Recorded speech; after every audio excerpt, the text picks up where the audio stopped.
Glória a Deus, glória a Deus. Amém? Você pode se sentar. Aleluia. Toma o teu lugar. Toma o teu lugar. Amém. Nós estamos no culto de campanha. E por que se chama culto de campanha? Né? Por que a gente fala culto de campanha? Eu sempre tento explicar isso. Esse termo campanha é um termo de guerra, é um termo militar. Quando o exército ele saía para uma guerra, eles ficavam esperando o comando do general, de aonde eles iriam lutar, onde eles iriam ir com a força do exército, como eles iriam, qual é a maneira, o lugar, qual arma ia usar. Toda a estratégia de guerra era liberado pelo general, e o exército ele ficava reunido, esperando o comando. Essa reunião deles, essa espera deles chamava campanha. Então eles diziam assim: o exército está em campanha, o exército está esperando o comando do general, de como, onde, a maneira que eles iam sair para a guerra. E pegaram esse termo e trouxeram para a igreja, né? Isso já há muitos anos atrás. Então, quando se dizia, né, culto de campanha, e se fazia campanhas, era exatamente para isso. Era a mesma ideia de estar reunidos para ouvir estratégias de Deus para as guerras que nós iríamos travar. É ouvir estratégias de Deus para aquilo que o Senhor vai nos dizer, como fazer, onde fazer, a maneira de fazer. Então os cultos de quarta são cultos de campanha. Às vezes Deus nos dá temas e fala: olha, durante tanto tempo vocês vão falar tal tema. E nós vamos falando temas. Por enquanto Deus não deu tema nenhum. Então eu tenho buscado de Deus estratégias, e Deus tem me dado estratégias.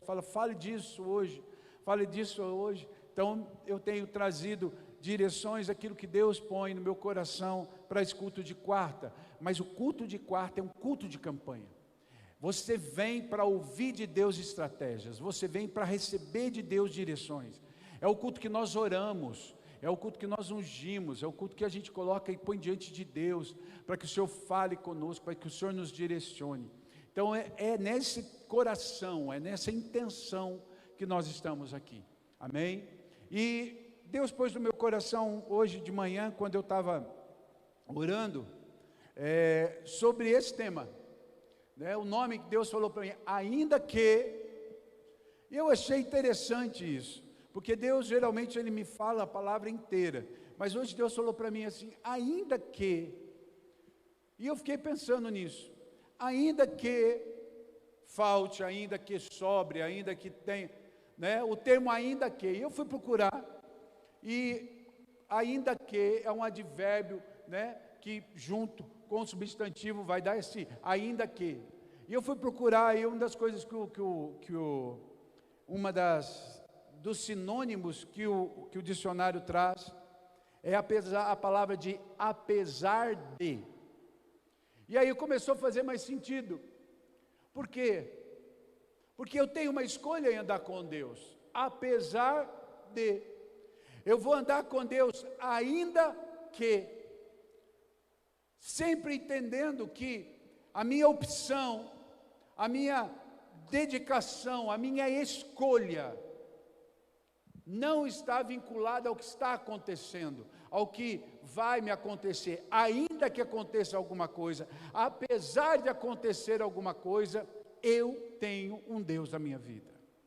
Apesar de qualquer situação, eu tenho um Senhor na minha vida. E é isso que eu tenho que entender. É isso que eu tenho que trazer para a minha vida. E eu fui hoje procurar na Bíblia, eu comecei a estudar, procurar a palavra ainda que. Eu gosto dessas coisas, né? E eu fui vendo e vi vários versículos. E Deus me deu 4 versículos para ministrar sobre o ainda que, ou apesar de, dentro do livro de Salmos. Amém? E eu quero liberar hoje esses 4 comandos, essas 4 ideias, essas 4 direções, esses 4 decretos para esse culto de campanha hoje, ainda que, amém? Então abra a tua Bíblia aí comigo no livro de Salmos 46, nós vamos ler o verso 2 e o verso 3, Amém? Salmos 46, 2 e 3. Diz assim: portanto, não temeremos, ainda que a terra se mude, ainda que os montes se transportem para o meio dos mares, ainda que as águas rujam e se perturbam, ainda que os montes se abalem pela sua braveza. Aqui, o salmista, Davi, está dizendo exatamente isso. Ele está falando, ainda que a terra, apesar de a terra se abalar, apesar de as águas balançarem, apesar de haver agitação, ainda que há um Deus sobre nós. Há um Deus. Para mim, esse versículo está dizendo sobre as coisas que se abalam de uma ordem natural. O que é isso? É natural a terra se abalar? Não. O que é natural? É natural a água, a terra ficar parada. Toda vez que a terra se abala é porque houve um terremoto, e não é natural um terremoto. Não é natural os montes serem lançados para o mar. Não, os montes ficam parados sobre a terra. Não é natural as águas se agitarem com uma braveza. Não, não é natural. O que isso mostra então? Que ainda que as situações que deveriam ser natural, começam a ser de uma maneira sobrenatural, fora do natural, eu ainda tenho um Deus junto comigo. Amém, irmãos? Ainda que eu tenha um Deus, ainda que eu tenha um Senhor, e uma das coisas tremendas em Deus nisso, é que Ele é Senhor de toda a terra, Ele é Senhor de tudo, Ele está no controle apesar de tudo, Ele está no controle, mesmo que as coisas naturais estejam abaladas, Deus continua no controle. Esse salmo diz isso, o Senhor é minha fortaleza, o salmo começa dizendo isso, o Senhor é minha força, minha fortaleza. Sabe, irmãos, é isso que eu tenho que ter dentro do meu coração, ainda que eu olhe as situações abalando, ainda que você esteja no meio de um terremoto, ainda que as coisas estejam lá, as águas bravas para o teu lado, você tem um Deus que está no controle, você tem um Senhor que não te deixa, e isso tem que ser uma verdade muito séria dentro de nós. Apesar disso, eu gosto disso, vai falar assim, ainda que, dá a impressão de pode acontecer, quando você fala apesar de, você está dizendo vai acontecer, mas Deus está comigo. Então você pode pensar, ainda que aconteça, Deus será comigo. Apesar de acontecer, Deus será comigo. Você está entendendo? Então, qualquer forma, eu tenho um Deus que cuida de mim. Sabe, irmãos, quando a gente tem essa certeza, nada muda no nosso coração. Hoje eu estava até comentando com a Silvana, eu ouvi um testemunho de um pastor, na verdade uma pregação dele, e ele foi pregar, mas ele mais contou o testemunho do que ele estava passando, do que ele pregou propriamente. O testemunho dele é maravilhoso, lindo demais, e ele contando sobre 2 cânceres, né? Como ele descobriu o câncer dele, o melanoma, né? De um agressivo ao extremo, né? E como ele estava lidando com isso, e no meio do tratamento do melanoma, descobriram que ele estava com leucemia. E aí, tratar a leucemia, o melanoma, e ele fica no hospital. E uma das coisas maravilhosas do testemunho dele, é que no primeiro dia, quando ele ficou sabendo do câncer, e aquilo veio, né, tão forte, ele disse que ele entrou no quarto, e ele entrou no quarto, e aquilo foi entrando, disse assim, que na hora que o médico falou, que ele viu, ele ficou espantado, levou aquele choque, mas quando ele chegou em casa, é como se a ficha fosse caindo, e aquilo foi entrando nele, aquela situação, e ele falou que Deus trouxe uma palavra para ele, ou ele ouve uma palavra, que o Senhor disse para ele que não era para ele deixar o medo entrar. E ele diz que ele entendeu que o Senhor repreenderia o medo do coração dele. E ele fala: Senhor, eu não aceito o medo, mas o Senhor pode repreender o medo. E o Senhor repreende aquele medo. E sabe, irmãos, há muito tempo atrás eu já aprendi que medo é um demônio. Medo não é um sentimento, medo é um demônio. Que você pode sim repreendê-lo, que você pode sim botar ele para correr. Quando você deixa ele dominar você, ele entrar com garras em você, ele vai te prender. E aquele homem fala, e ele diz: o Senhor repreendeu aquilo. Ele falou assim: eu senti Deus tirando o medo. Ele falou assim, e na hora, o quarto iluminou. Ele falou: eu senti. Ele falou: e não tenho tido medo. Ele falou: às vezes eu me abato por causa de toda a quimioterapia, de toda a situação. Ele falou: mas eu me levanto e não tenho medo. E aí ele disse: ainda que, apesar de, eu tenho um Deus na minha vida. Aquilo tocou meu coração. Ainda que, é uma circunstância fora do natural. Doença não é o natural. Doença é algo que está fora do natural. O homem, quando ele foi criado com Deus, ele foi criado perfeito. Adão era perfeito. Adão não era para ter doença. O homem foi criado para não conhecer a morte. Por isso que nós não sabemos lidar com a morte. Por isso a gente não sabe. Nós não sabemos lidar com o sentimento da perda, da morte. O homem não foi criado para isso. Não está em nós lidar com a morte. Por quê? Porque o homem foi criado para ter vida. Mas por que então? Por causa do pecado. O pecado trouxe a morte. Uma das coisas que Deus avisou a Adão e Eva foi: o dia que vocês comerem desse fruto, vocês certamente morrerão. E o Senhor estava falando de uma morte física, estava falando de uma morte espiritual. Estava falando, a morte vai entrar em vocês. E foi o que aconteceu. E aí nós lidamos hoje com a morte, nós lidamos hoje com consequências do pecado, que é a doença. Então a doença é algo que não é natural, é algo que não faz parte da nossa vida, é uma terra que treme, é um monte que vai para o mar, é um mar que fica bravo, é o que o Salmo diz aqui, consequências naturais que são abaladas, mas eu não posso perder a certeza no meu coração de que eu tenho um Deus apesar disso tudo.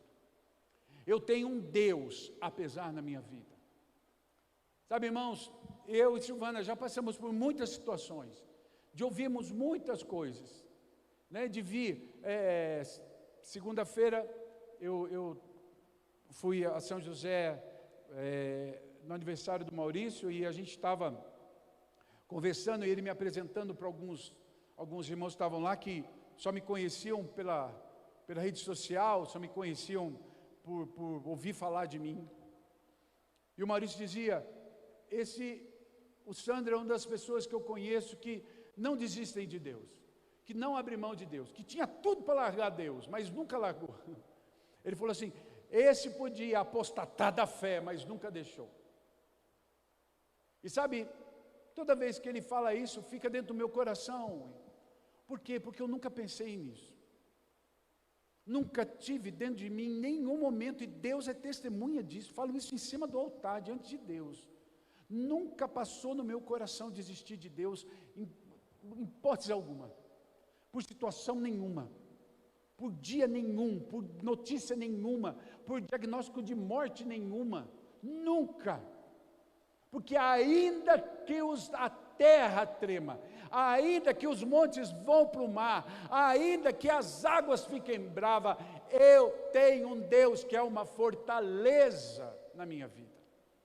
E eu não abro mão desse Deus por nada. Ainda que não abra mão de Deus, não abra mão dele. Essa é a tua certeza. Você entende isso, irmão? Olha o que diz aí o Salmo 37, verso 24. Salmo 37, verso 24. Eu vou amarrar meu tênis.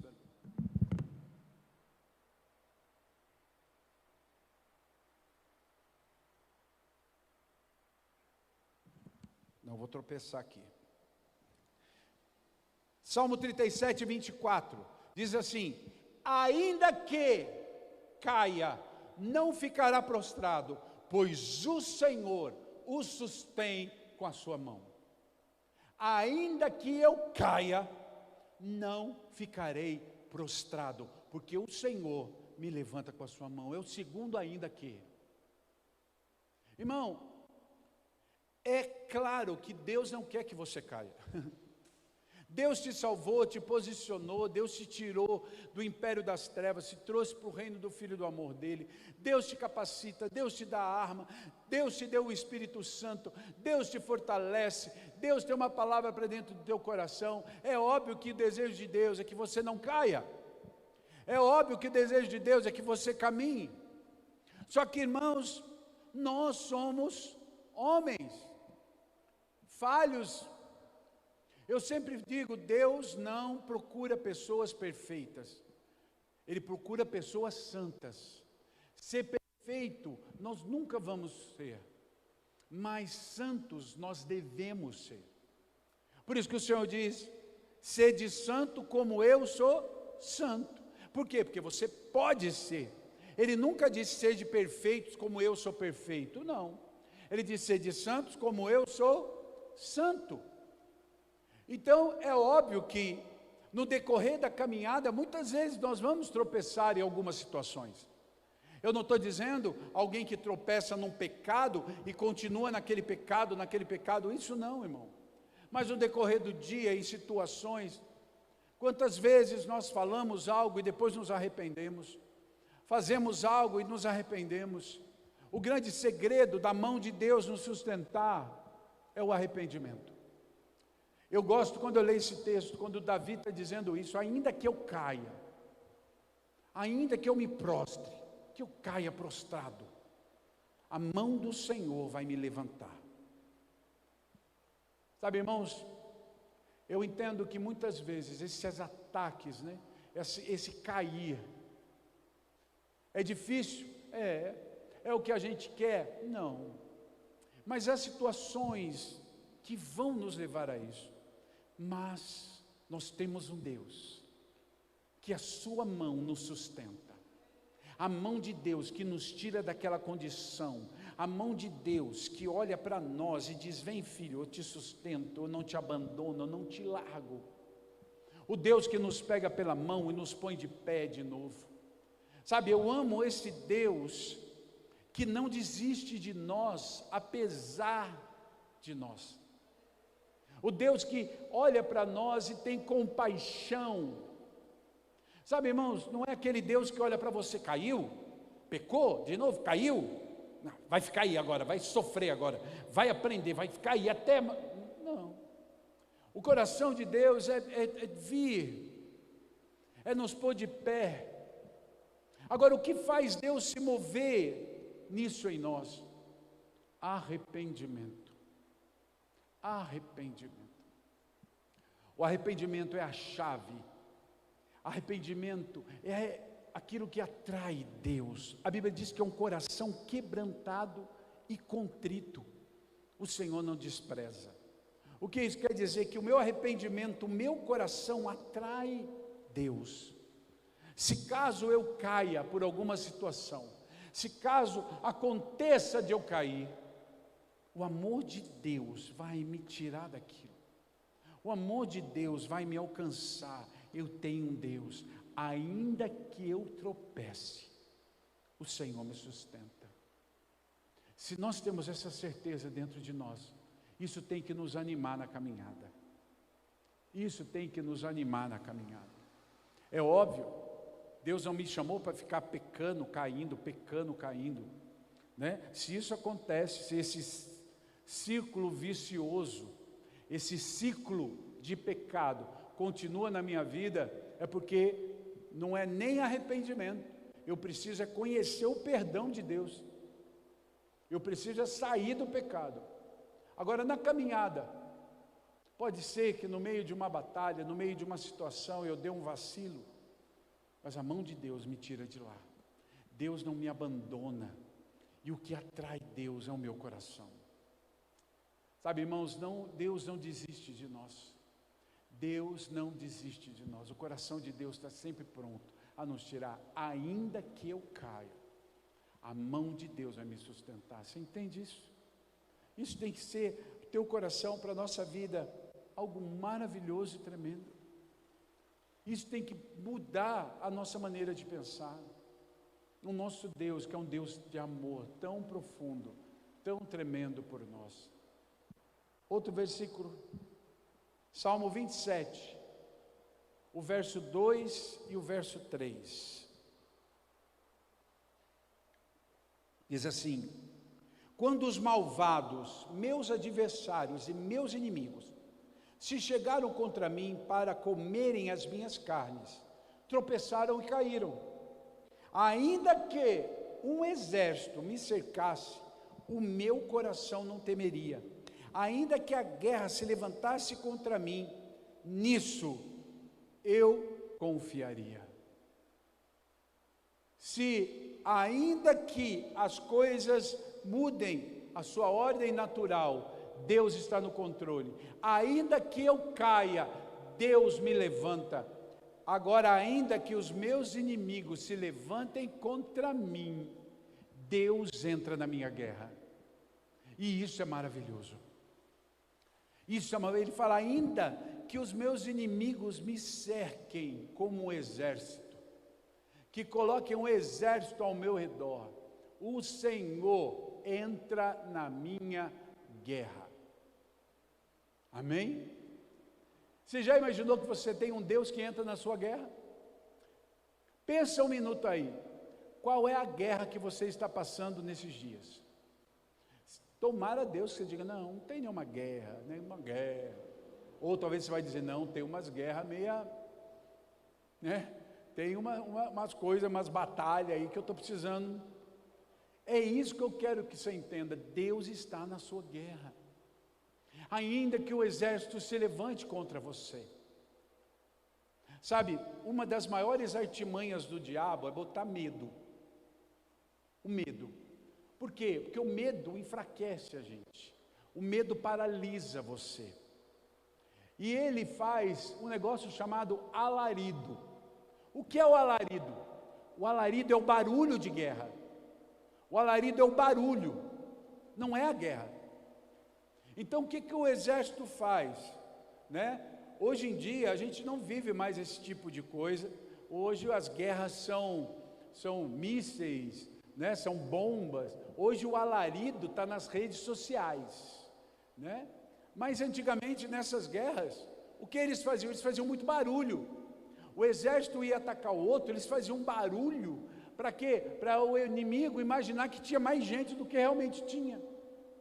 Uma das estratégias feitas assim foi com Gideão, né? Uma das armas que Gideão usou foi usar esse barulho. Ele tinha 300 homens. O que ele faz com esses 300 homens? Ele põe esses homens lá com um vaso, com uma tocha e com a trombeta. E no determinado momento que ele dá o sinal, quebram o vaso, tocam a trombeta e balançam a tocha. O exército inimigo estava lá, claro que tem anjo, tem toda uma história por trás, mas o barulho que foi feito no alto do monte, desceu o som pelo vale, e o estrondo daquele barulho botou terror no meio do inimigo. Sabe, irmãos, e o diabo usa isso com a gente. Ele quer vir contra nós com seu exército, só que ele sabe que antes de guerrear com você, ele tem que colocar medo em você, porque o medo te derruba. Amém? Se abaixar um pouquinho o microfone, acho que para a microfonia, Rani. Está baixo? Som, acho que ficou bom. Eu vou falar mais perto do microfone, então, para o pessoal de casa poder ouvir. Uma das coisas que o diabo vai fazer com você é sempre colocar medo em você, porque o medo te faz potencializar a guerra, potencializar o inimigo, ver o negócio maior do que ele é. Quantas vezes você já entrou numa guerra, numa luta, e depois que passou, depois daquela situação, você olhou e falou: meu Deus, o negócio era tão simples. Nossa, o negócio era fácil de resolver. Eu fiz uma situação. Quantas vezes a gente faz isso com coisas dentro da nossa casa, da nossa vida, situações que você olha e aquilo potencializa, aquilo vai, né? A gente está falando de doença desse pastor, né? E eu não terminei de contar, amém, irmãos? Ele foi curado, amém? Está curado em nome de Jesus. Mas quantas vezes você recebe, ou nem recebe a notícia, né? Eu já criei o hábito há muitos anos de não abrir exame. Tem que fazer exame médico, faço o exame dos médicos, faço tudo. Eu não abro exame nenhum, levo tudo para o médico abrir. Por quê? Porque eu já aprendi que eu não sei ler aquilo, que eu não sei decifrar nada que está ali, e que se tiver alguma coisinha que eu não entenda, vai ficar aquilo na minha cabeça, e aquilo vai gerando na minha cabeça, e eu vou criando um monstro dentro de mim. E às vezes quando eu chego no médico, o médico fala: não, não é nada não. Né? E às vezes eu chegava lá: não, mas isso aqui tá fora. Não, isso aqui não, isso aqui fica tranquilo, isso aí. E eu tinha ficado com aquilo na cabeça, feito um doido. Quem já fez isso alguma vez? A gente sempre faz isso. Eu não abro mais exame. Por quê? Porque o medo vai criando em mim um bicho. Vai vendo em mim uma situação. E o diabo usa isso. Ele começa a falar: olha, vai dar errado. Não vai dar certo isso. Você escuta alguém falar assim: olha, vão mandar embora.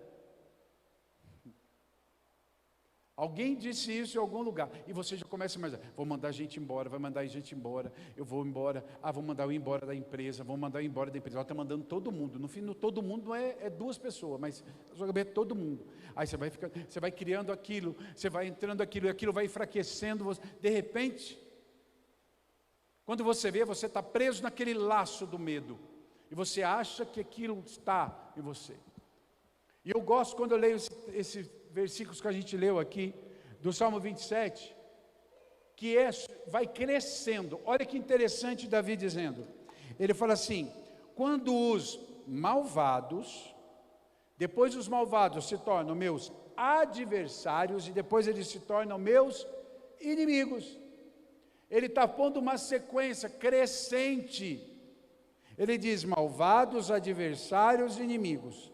Aí depois ele fala assim: um exército que se levanta, uma guerra que vem contra mim. Você vê que são 5 níveis de inimigos que vêm contra ele: malvados, adversários, inimigos. Aí vem exército e guerra. Sabe, irmãos, são níveis de medo, níveis de terror, níveis de alarido que o diabo vem. E ele começa a dizer assim: vai atacar, vai destruir, vai vir, vai atacar, vai vir. E a gente vai indo para esses níveis. A gente acha que é malvado, depois acha que é adversário, depois acha que é inimigo, daqui a pouco tem um exército, e agora está no meio da guerra. Mas o que ele diz aqui é: ainda que essas coisas realmente aconteçam, eu tenho um Deus em quem posso confiar. Eu tenho um Deus que entra na minha guerra. Eu tenho um Deus que coloca o medo para correr, o inimigo para ir, seja o malvado, seja o adversário, seja o inimigo, seja um exército, seja uma guerra. Deus é aquele em que eu confio. Ele é o Senhor dos exércitos. Ainda que haja tudo isso, eu tenho um Senhor dos exércitos ao meu lado. Apesar de eu ter que passar por essas situações, o Senhor dos exércitos está comigo. Isso tem que ser uma certeza dentro do meu coração e do teu coração. Você tem um Deus que está na tua guerra. Você tem um Deus que entra na guerra. Irmão, lá em Apocalipse, a Bíblia diz que está escrito na coxa de Jesus: Senhor dos senhores, ele entra na guerra, e eu gosto quando ele vem, porque a Bíblia diz assim, que o Senhor entrou na guerra, ele veio vencendo e para vencer. Ele não entra na guerra para lutar, ele entra vencendo e para vencer. Amém? Eu vou repetir, quando Deus entra na tua guerra, ele entra vencendo e para vencer. Ele não entra para lutar, você entende, irmão? Quando Deus entra na nossa guerra, ele não entra para lutar, ele entra para vencer. Quando eu chamo Deus para a guerra, quando eu falo, Senhor, essa guerra é maior do que eu, essa situação é maior do que eu, Senhor, só o Senhor pode entrar agora, entra na guerra. Ele entra para vencer, irmão. Ele entra para dar, para você ver, e ver a solução que ele vai dar para você. Ver o que ele vai mover sobre a tua vida, ver o que ele vai transformar na tua vida. E uma das coisas que eu vejo fantástica nisso, é que Deus vai usar você para vencer a guerra. Amém? Deus vai usar você para vencer a guerra. Escute uma coisa, eu sempre digo isso, mas presta atenção, Deus não tira a luta de ninguém. Não ore para Deus tirar a tua luta, Ele não tira a luta. Deus, Ele aumenta a nossa força para que a gente vença. Ele aumenta a força para que vença. Amém? A vez quando ele chegou para Gideão, Gideão estava lá, cuidando, malhando trigo no lugar errado. Uma situação que os inimigos vinham, toda uma guerra. Quando o anjo aparece para Gideão e diz, Gideão, homem valente, o Senhor é contigo. Gideão começa a colocar todos os problemas, as dificuldades, e coloca tudo, o Senhor é conosco, porque estamos passando por dificuldade. Se o Senhor é comigo, por que eu estou passando por tanta luta? Se o Senhor é comigo, por que eu estou passando por tantos problemas? E o anjo repete de novo, Gideão, homem valente, o Senhor é convosco.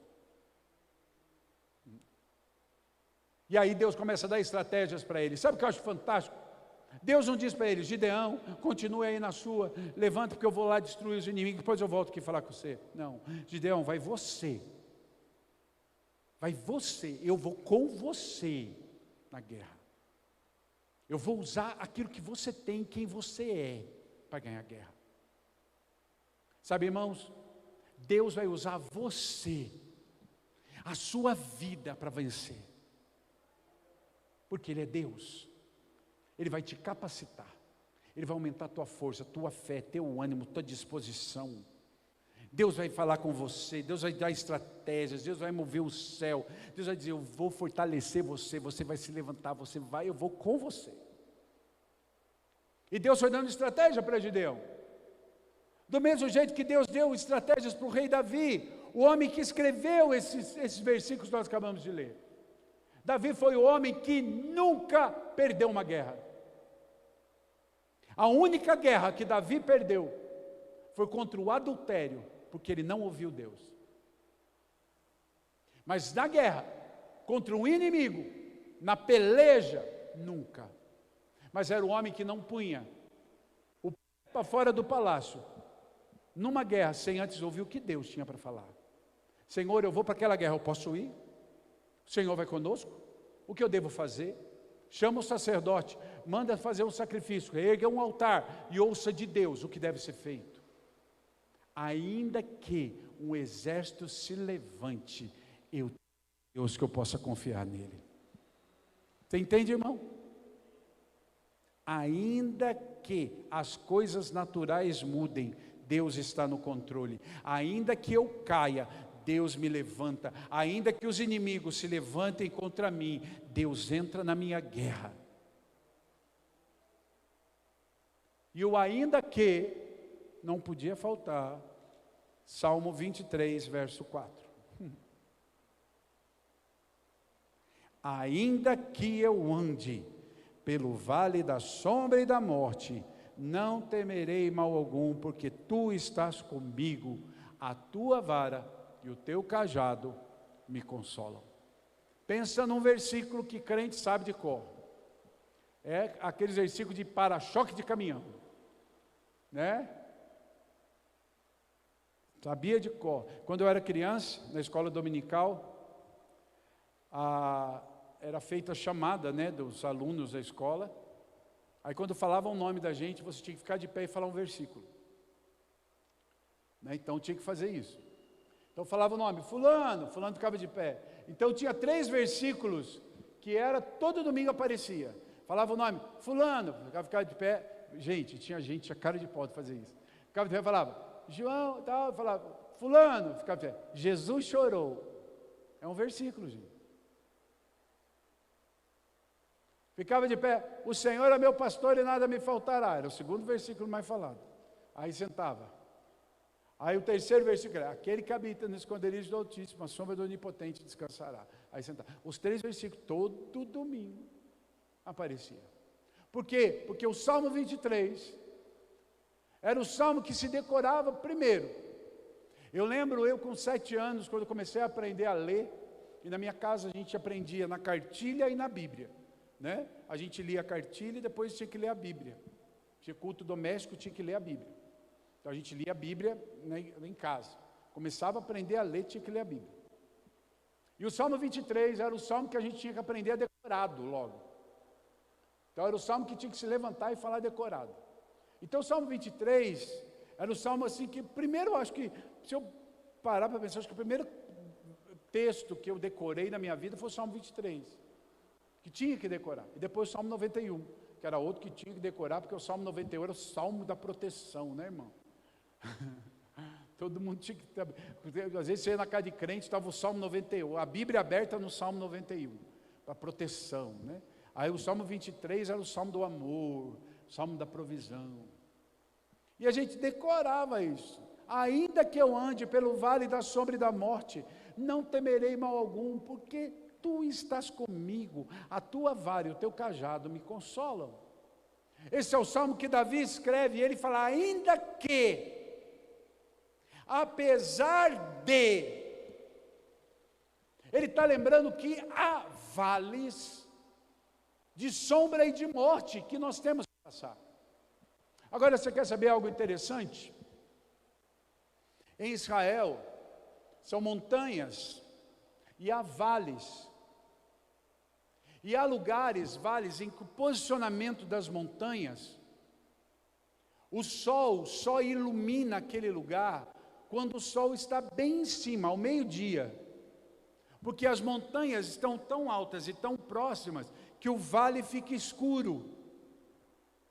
O vale fica escuro. E pelo sol bater poucas horas naquele lugar, a vegetação não é tão verde, não cresce muito, ela fica muito rasteira. Então os pastores, eles sabem que passar naquele vale é um lugar muito escuro para passar com as ovelhas. Porque somente quando o sol está a pino, bem em cima, meio-dia, é que bate naquele vale. E aí o sol se movimenta, a sombra vem. Quando Davi está escrevendo isso, ele está tendo essa visão. Ele está vendo a montanha de um lado, montanha do outro, ele está falando ainda que eu tenha que passar por esse vale escuro. Por que era um vale chamado da sombra e da morte? Porque o sol não iluminava, então tinha sombra. E por não ter sol, ali a terra não produzia como deveria, então era um lugar de morte, não dava para levar a ovelha para comer naquele lugar. A pastagem não era boa. Então os pastores diziam que aquele era um vale de sombra e de morte. Quando Davi está escrevendo isso, ele está trazendo essa visão, essa realidade. Ainda que eu tenha que passar pelo vale da sombra e da morte, eu não temerei. Agora, qual era a escolha aí? E aí que a gente tem que entender Deus. Toda vez que a palavra de Deus fala sobre vale, profeticamente está sempre dizendo de lugares de provação. Lugares onde eu vou ser provado. E todas as vezes que fala de montanhas, está dizendo de lugares de escape. Por quê? Porque numa guerra, o exército ficava nas montanhas para poder ver o vale, contemplar o vale e saber como deveria ser a guerra, porque estava em lugares altos. Vale é lugar de provação, de luta. Quando nós fomos para Israel, eu e a Silvana, a gente foi no Vale de Elá, onde teve a guerra, né, dos filisteus com Israel, e onde Davi matou Golias. É um vale, e é duas montanhas. Uma montanha aqui, tem um riachinho que passa lá, que é onde Davi pegou as pedras. Hoje tem um campo de arroz naquele vale. Mas tem um riacho e tem os dois montes. Então tem um monte, a gente foi no monte onde era o monte onde Israel ficou, onde o acampamento de Saul ficou. Olha que legal, né? E a gente foi lá, e foi um dos lugares que eu mais amei ter ido, conhecer. E aí eu olhava assim, e você chegava até a beira assim da montanha, aí você via aquela descida íngreme e o vale lá embaixo. Dava para imaginar Davi descendo aquilo correndo, porque a Bíblia diz que Davi correu para lutar com Golias. Quando a Bíblia está dizendo aqui sobre vale, ela está dizendo isso, são momentos que nós vamos passar, são tempos que a gente vai passar. Não é que vão ser talvez, não. Por que Deus permite? Sabe, irmãos, quando a gente passa pelo vale, a gente vai aprender a conhecer Deus. É no vale que a gente conhece Deus. Nas montanhas, a gente ouve Deus, a gente vê Deus. Nas montanhas a gente vai contemplar Deus, a gente vai se alegrar a Deus, mas no vale a gente conhece Deus. Por isso que Davi fala, ainda que eu passe pelo vale da sombra e da morte, eu não temerei. Por quê? Porque tu estás comigo. Mas ele vai dizer o que Deus vai usar. Deus vai me tirar do vale usando duas coisas, a vara e o cajado. A vara e o cajado. Durante muito tempo, eu entendia que o cajado era um e a vara era outra, em que se usava a vara e o cajado assim, né? Na minha cabeça, o pastor usava um cajado, que segurava aquele que é tortinho que a gente vê, e a vara, ele andava com uma vara pendurada em algum lugar, para bater, para fazer. Aí uma vez, eu vi um pastor explicando isso, pastor mesmo, de ovelha, e ele mostrando o que era o cajado e o que era a vara. O cajado era aquela ponta que a gente conhece, tortinha, e a vara era o cabo que ia afinando.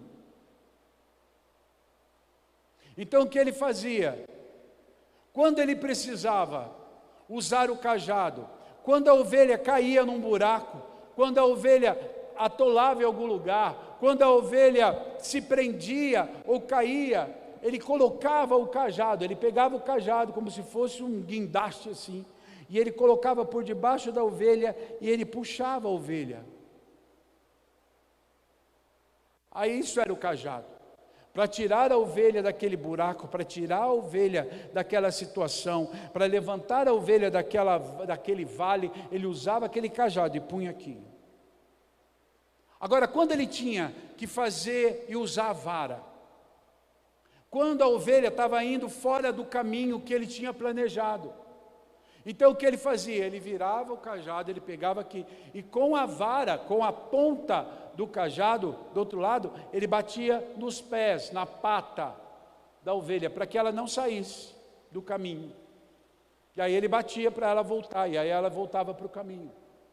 Quando o rei Davi está dizendo isso, a tua cajado, a tua vara, ele está dizendo que ainda que eu caia em situações, o ainda que eu caia, num vale, o Senhor me sustenta e me tira de lá.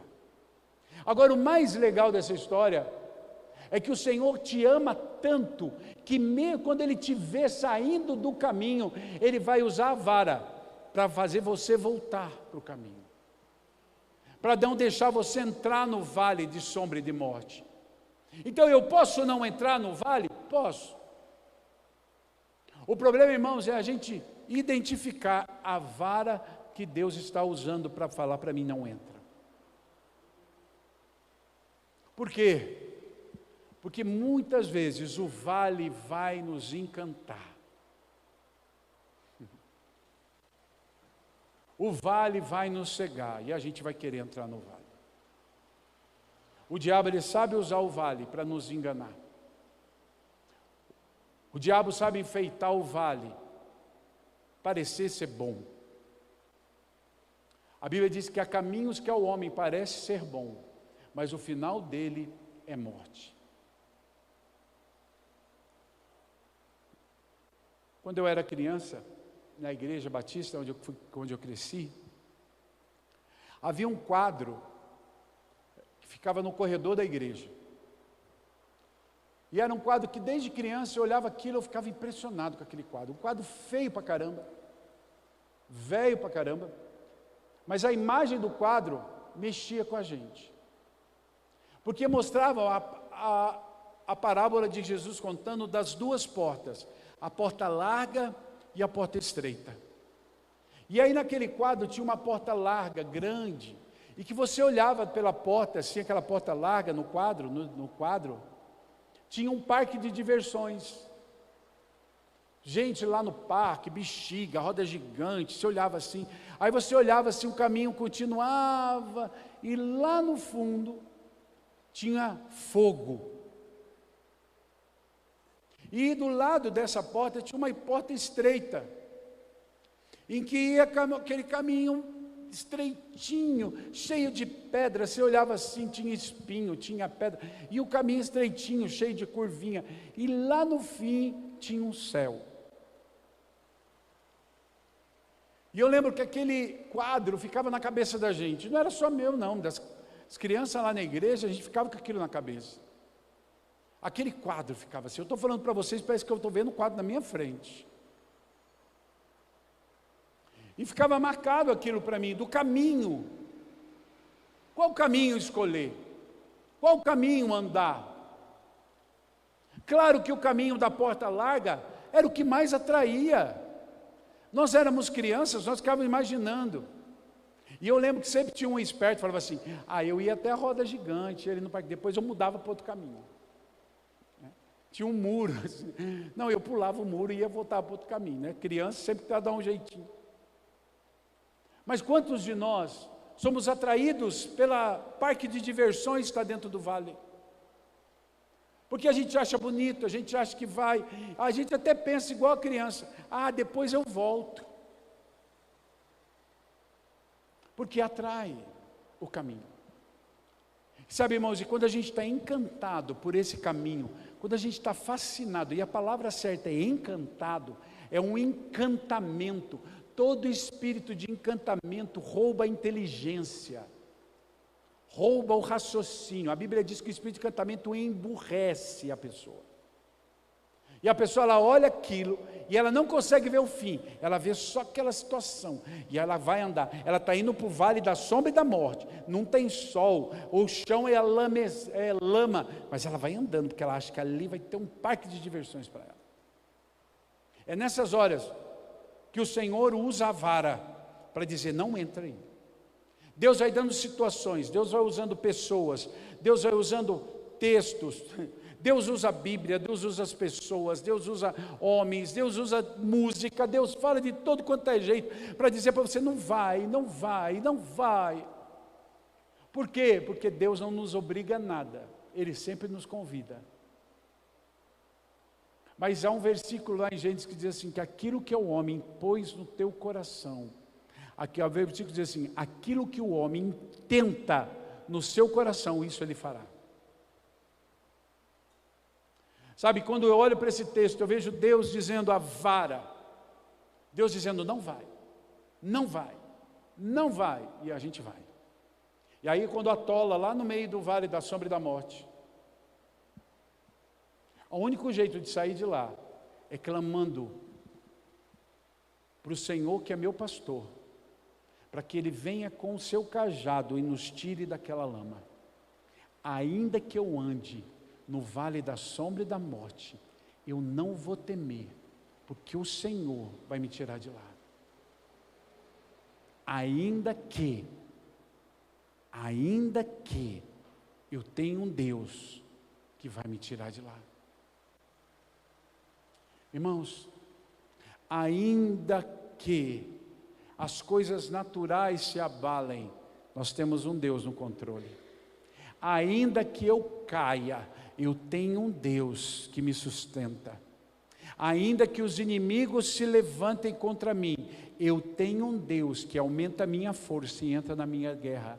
Ainda que eu ande pelo vale da sombra da morte, eu tenho um Deus que me tira de lá com a sua vara e teu cajado. Nós temos um Deus. Ainda que as coisas aconteçam, temos um Deus sobre nós. Amém? Você pode dizer assim: apesar de tudo, eu tenho um Deus na minha vida. Vamos dizer com fé, irmão. Diga: apesar de tudo, eu tenho um Deus na minha vida. Apesar de tudo, eu tenho um Deus na minha casa. Apesar de tudo, eu tenho um Deus que me ouve. Esse Deus está aqui, apesar de tudo, ainda que Deus está aqui. Você pode ficar em pé para nós orarmos? Ainda que nós temos um Deus. Feche os teus olhos. Fale com esse Deus. Ainda que eu tenha um Deus. Pai de amor, nessa noite, nós queremos te agradecer, porque tudo isso, Senhor, é prova do teu amor por nós. Tudo isso é prova do teu cuidado por nós, ainda que nós temos um Deus por nós. Senhor, nós temos um Deus que cuida de nós. Obrigado, Senhor, porque mesmo que as circunstâncias se abalem, nós temos um Deus no controle de tudo. Ainda, Senhor, que eu venha a tropeçar e cair, eu tenho um Deus que me sustenta. Ainda que os inimigos se levantem contra mim, eu tenho um Deus que aumenta a minha força e entra na minha guerra. Ainda que eu ande pelo vale da sombra e da morte, eu não temerei, porque tu estás comigo. A tua vara e o teu cajado me consolam, Senhor. Pai, que essas 4 verdades sejam escritas no nosso coração agora e na nossa alma. Escreve, Senhor Deus, na tábua do nosso coração essas verdades. Pai, para que a gente não se desvie nem para a esquerda nem para a direita, mas que a gente continue, ainda que nós temos um Deus sobre nós. Senhor Deus, enche a nossa vida de graça, enche, visita cada casa agora com o poder, tira, Senhor, o medo, tira a insegurança, gera confiança, fé, gera sobre as casas, gera sobre as vidas uma palavra de poder e de autoridade. Vem, Espírito Santo, agora, escrevendo, tocando cada vida. Nós saímos daqui com essas estratégias. Ainda que eu tenho um Deus na minha vida, e eu vou andar nessa certeza, em nome de Jesus. Aleluia. Se você crê, você pode aplaudir esse Deus aí. Glória a Deus.